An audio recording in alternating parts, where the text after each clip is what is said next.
সমাজে প্রচলিত একটি ভুল ধারণা হলো স্বামীর মৃত্যুর পর স্ত্রী যদি অন্যত্রে বিয়ে করেন তাহলে তিনি স্বামীর সম্পত্তির অংশ পাবেন না। আলেমদের মতে এটি সম্পূর্ণ কুসংস্কার এবং জাহেলি যুগের ভ্রান্ত ধারণা।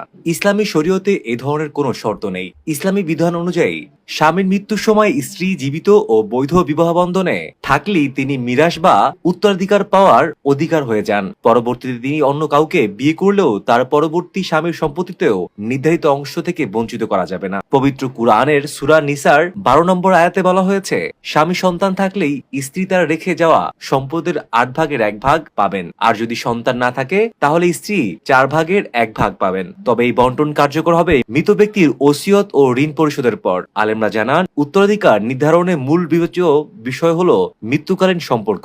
স্বামীর মৃত্যুর সময় স্ত্রী বিবাহ বন্ধনে থাকলে তার মিরাস নিশ্চিত। পরবর্তীতে পুনরায় বিয়ে করা বা না করা এই অধিকারে কোনো প্রভাব ফেলে না। এছাড়া স্ত্রী প্রাপ্য সম্পদ থেকে তাকে বঞ্চিত করা শরীয়তসম্মত নয়, বরং তা হারাম। কোরআনের সূরা নিসা আয়াত 29-এ বলা হয়েছে, হে ঈমানদাররা, তোমরা একে অপরের সম্পদ অন্যায়ভাবে গ্রাস করো না।